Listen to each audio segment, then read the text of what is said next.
अस्सलाम वालेकुम व्यूअर्स, मैं हूं आपका होस्ट अब्दुर्रहमान और आज डिस्कस करेंगे सेनेट की जानब से पाकिस्तान में लगने वाले प्राइवेट बिजली घरों को अदा की जाने वाली 8,344 अरब रुपए की रकूम का हिसाब मांगा गया है। जी हां, पिछले 10 सालों में पाकिस्तान के अंदर लगे हुए 100 के करीब प्राइवेट बिजली घरों को सिर्फ किराए की मद में 8,344 अरब रुपए अदा किए गए हैं। हर साल 834 अरब रुपए औसतन सिर्फ किराया अदा किया जा रहा है इन प्राइवेट बिजली घरों को, आईपीपीस को। फ्यूल कॉस्ट, मेंटेनेंस कॉस्ट, बैंकों के कर्जे, सूद की रकम इसके अलावा है। अब सेनेट की कमेटी जो है बराए तवानाई, उसने पाकिस्तान का जो वजारत तवानाई का महकमा और दीगर मुतल्लिका महकमे उनसे तफसीलात मांगी हैं और पूछा है कि इन 10 सालों के दरमियान किस किस पावर प्लांट को कितना अरसा किराए की मद में रकम दी गई और फिर ये पावर प्लांट बंद कितना अरसा रहे अपनी वजह से। दो चीजें हैं, एक तो हम लोगों ने इनसे मुआहदा कर रखा है कि हम आपसे बिजली लें या ना लें, आपको किराया अदा करते रहेंगे। लेकिन दूसरी तरफ ऐसा है कि ये अगर बिजली घर अपने किसी फॉल्ट की वजह से बंद हो जाते हैं, उनकी रिपेयर पर 15 दिन, 20 दिन, महीना लग जाता है, तो वो तो हमें किराया नहीं अदा करना चाहिए। लेकिन इनमें से चंद पावर प्लांट ऐसे हैं जिन्हें अपने टेक्निकल फॉल्ट होने के बावजूद बंद रहने की सूरत में भी किराया अदा किया जाता है। पाकिस्तान के अंदर यह जुल्म शुरू हुआ था 1994 की पावर पॉलिसी के बाद, जो कि पीपल्स पार्टी ने दी थी, जिसे आगे आने वाली तमाम हुकूमतों ने कैरी किया था। फिर पावर प्लांट्स को रकम जो है वो डॉलर्स में देने का मुआहदा किया गया। फिर कुछ रकम रुपयों में दी जाती थी, बड़ी रकम डॉलर्स में दी जाती थी। परवेज मुशर्रफ के दौर में जब शौकत अजीज प्राइम मिनिस्टर थे 2006 के अंदर, इन तमाम पावर प्लांट्स को डॉलर्स में अदायगी करने के मुआहदे कर दिए गए। ये जुल्म देखिए, ये लोग इतने तगड़े हैं कि हर दौर में ये लोग मफादात का ख्याल करते रहे हैं। यही वजह है कि पाकिस्तान में जो इन बिजली घरों का किराया 2015 के अंदर 300 अरब रुपए था, वो 2023-24 के मालियाती साल के अंदर बढ़कर 2100 अरब रुपया हो गया। और 2013 से 2018 के दरमियान, यानी कि नवाज शरीफ के 5 साल जो थे, पाकिस्तान के अंदर 12,230 मेगावाट के नए पावर प्लांट ऐड हुए हैं, जिसमें चाइनीज पावर प्लांट भी हैं, जिसमें विंड के पावर प्लांट भी हैं, जिसमें सोलर के पावर प्लांट भी हैं, जिसपे गैस पे चलने वाले पावर प्लांट भी हैं। और उस वक्त ये सोचा गया कि 6% के हिसाब से हम मुसलसल तरक्की करते जाएंगे, तो ज़रूरत से ज़्यादा पावर प्लांट ऐड किए जाते रहे। इमरान खान का दौर आया, वो जो बबल था वो फट गया, तो वो जो पावर प्लांट हमने शुरू कर रखे थे उन्हें रोकना पड़ गया, जिसके बाद शोर पड़ा कि सीपैक के तहत जो है इमरान खान के दौर में प्रोडक्ट्स नहीं लगे। शुक्र करें नहीं लगे।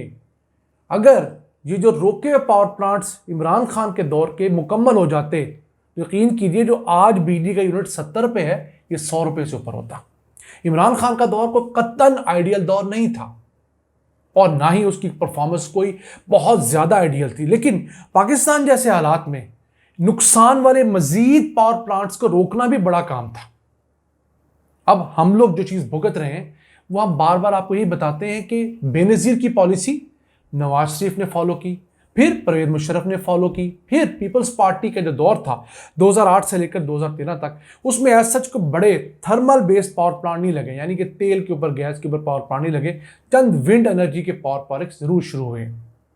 जब 2013 के अंदर नवाज शरीफ की हुकूमत आई तो सीपैक देखकर हम लोगों की राल टपक पड़ी और हम लोगों ने अपनी ज़रूरत से ज़्यादा पावर प्लांट लगाए, वही हमारे लिए दर्द सर बने हुए हैं। तो अब ये कायमा कमेटी ने जो तमाम तफसीलात मांगी हैं, तो इसमें मांगा यह गया है कि असल दस्तावेजात दी जाएं कि जो एग्रीमेंट्स इन तमाम पावर प्लांट के साथ हुए थे, और फिर इनको जो रकूम दी गई वो भी, फिर इन पावर प्लांट से बिजली का एक यूनिट जो मेरे और आपके घर में इस्तेमाल होता है, जिसकी बेस पर बिजली का बिल आता है, वो कितने में पड़ता है। और इसी जैसा पावर प्लांट अगर इंडिया में लगा है, बांग्लादेश में लगा है, श्रीलंका में लगा है, तो उसका रेट क्या है। ये बहुत अच्छा तरीका है जांचने का कि हमारे यहाँ पावर प्लांट आया महंगे लगे या सही रेट पर लगे। फिर इन पावर प्लांट्स की खराबियां, इनके टेक्निकल फॉल्ट्स, इनके जो हीट एफिशिएंसी और एफिशिएंसी लेवल, ये भी जांचने का और रिपोर्ट करने का कहा गया है। 50 मेगावाट और उससे बड़े तमाम पावर प्लांट्स की तफसीलात मांगी गई हैं। अगर हमारा मिनिस्ट्री ऑफ एनर्जी का डिपार्टमेंट और दीगर तमाम मिनिस्ट्रीज जो हैं वो ये तफसीलात दे देते हैं, तो ये बहुत बड़ा बॉम्बशेल होगा। मुझे नहीं लगता देंगे, वो बहाने बनाएंगे जी कि इंटरनेशनल हमारे मुआहदे हैं, हम लोगों को तोड़ नहीं सकते, ये और वो ब्ला ब्ला। लेकिन उसमें से 30-40% भी हकायक अगर शेयर कर लिए जाते हैं और पब्लिक तक पहुंच जाते हैं तो यकीन कीजिए ये बहुत सारी चीज़ें खुल के सामने आ जाएंगी। अभी लेटेस्ट हमें इसी साल पता लगा है कि 1990 की दहाई में 50 अरब रुपए की लागत से एक पावर प्लांट लगा। वो पावर प्लांट अब तक 400 अरब रुपया ले चुका है हुकूमत पाकिस्तान से।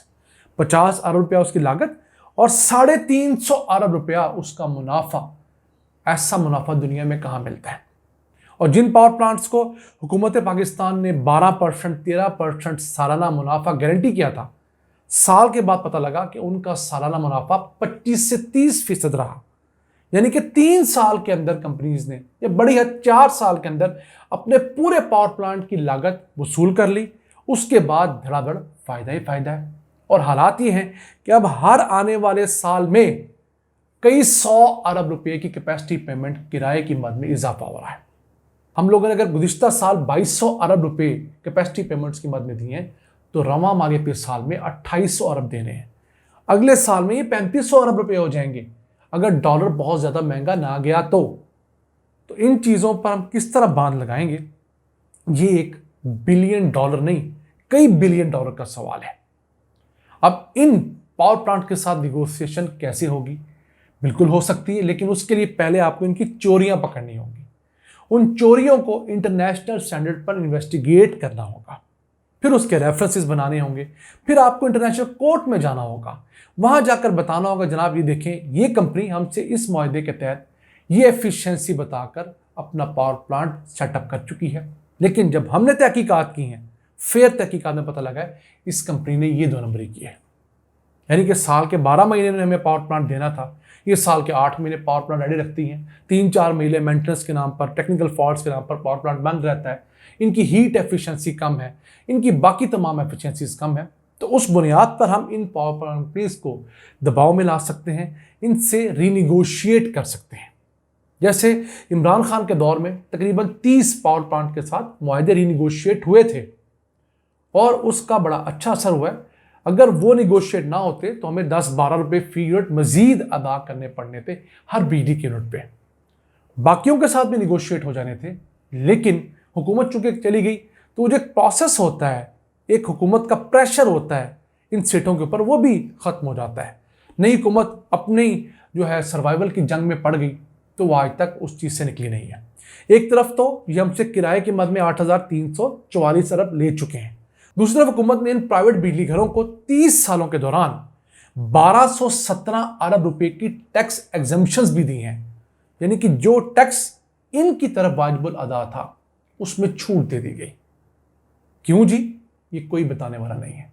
ये टैक्स छूट नवाज शरीफ के दौर में भी गई, पीपल्स पार्टी के दौर में गई, मुशर्रफ के दौर में गई, बेनज़ीर के दौर में गई, इमरान खान के दौर में भी टैक्स छूट थी और अब पीडीएम की हुकूमत में भी टैक्स छूट है।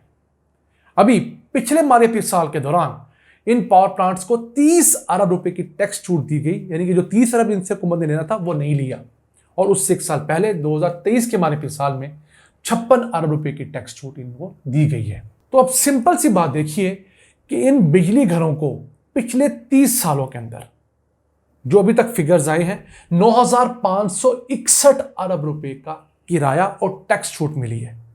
याद है किराए के फिगर सिर्फ 10 साल के हैं, टैक्स छूट के फिगर 30 साल के हैं।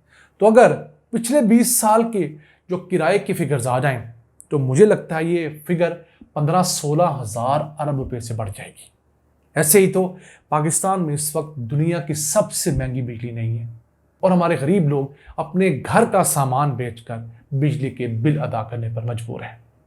आज का एपिसोड हम उम्मीद है हम चंद नई होश रूपा खबरें आप तक पहुंचाने में कामयाब हुए होंगे। अपने मेज़बान अब्दुल रहमान को इजाज़त दीजिए। अल्लाह निगहबान।